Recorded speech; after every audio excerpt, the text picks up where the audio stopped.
ఉమ్మడి ఆదిలాబాద్ జిల్లాలో విచ్చలవిడిగా గుట్కా మట్కా కొనసాగుతున్నప్పటికీ అరికట్టడంలో తెలంగాణ రాష్ట్ర ప్రభుత్వం, జిల్లా ఉన్నతాధికారులు పూర్తిగా విఫలం చెందారని ఆదివాసీ హక్కుల పోరాట సమితి తుడుందెబ్బ రాష్ట్ర కార్యనిర్వహణ అధ్యక్షులు గోడం గణేష్ అన్నారు.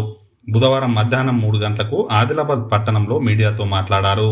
జిల్లాలోని పలు గోదాంలలో మహారాష్ట్ర నుంచి తరలించిన గుట్కాను నిల్వ చేసి ఆదివాసీ ప్రాంతాలు, ఏజెన్సీ ప్రాంతాల్లో వ్యాపారులు విక్రయిస్తున్నారని, ఆదివాసీ యువతీ యువకులను టార్గెట్ చేసి వారితో వ్యాపారం చేయిస్తున్నారని అన్నారు.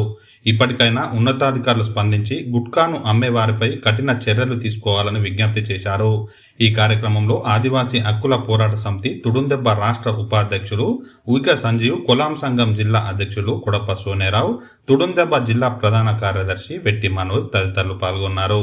అరికట్టినప్పటికీ కొంత దాడులు చేసి కేసులు నమోదు చేసినప్పటికీ కూడా మళ్ళీ విచ్చలవిడిగా చాప కింద నీరుల ఉమ్మడి ఆదిలాబాద్ జిల్లా వ్యాప్తంగా జిల్లా కేంద్రాల్లో, మండల కేంద్రాల్లో, గ్రామీణ ప్రాంతాల్లో మహారాష్ట్ర నుండి ఇక్కడికి తీసుకొచ్చి విచ్చలవిడిగా గుట్కా మటక అటక దందాను కొనసాగిస్తున్నారు. కాబట్టి దీనిపైన తెలంగాణ రాష్ట్ర ప్రభుత్వం, జిల్లా పోలీసు ఉన్నతాధికారులు, జిల్లా కలెక్టర్లు వెంటనే స్పందించి ఈ యొక్క గుట్కా మటక అటకను వెంటనే అరికట్టాలని చెప్పేసి ఆదివాసీ హక్కుల పోరాట సమితి తుడుందెబ్బ తరఫున మేము డిమాండ్ చేస్తున్నాం.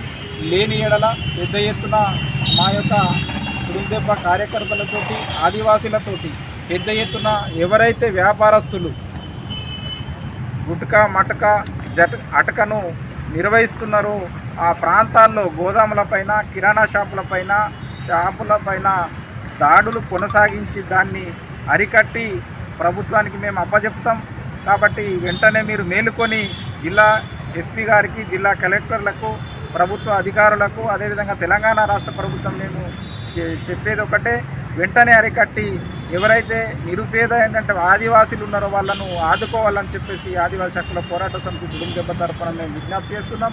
ఇప్పటికే ఉమ్మడి ఆదిలాబాద్ జిల్లాలో ఆదివాసీ యువతి యువకులందరూ కూడా పూర్తిగా గుట్కా మటక అటకకు బానిసలైపోయి ఆదివాసీలతోనే ఇవాళ ఆ యొక్క వ్యాపారాన్ని కొనసాగిస్తూ బలవంతంగా వాళ్ళను అందులో దించి పూర్తిగా వాళ్లకు బానిసలు చేసినటువంటి వ్యాపారస్తులు ఎవరైనాయో వాళ్ళపైన క్రిమినల్ కేసులు పెట్టి వాళ్ళను జైలు పంపాల్సిన బాధ్యత వాళ్ళ తెలంగాణ రాష్ట్ర ప్రభుత్వం పైన, పోలీసు అధికారులపైంది. కానీ పూర్తిగా చోద్యం చూస్తూ నిమ్మకు నేరెత్తినట్లుగా వ్యవహరిస్తూ వస్తూ ఇవాళ యథేచ్ఛంగా చాప కింద నీరుల జిల్లా మండల కేంద్రాల్లో కావచ్చు, ఉమ్మడి ఆదిలాబాద్ జిల్లాలో కావచ్చు, గ్రామీణ ప్రాంతాల్లో యథేచ్ఛంగా ఈ యొక్క గుట్కా మటక అటక దందా కొనసాగుతున్నది.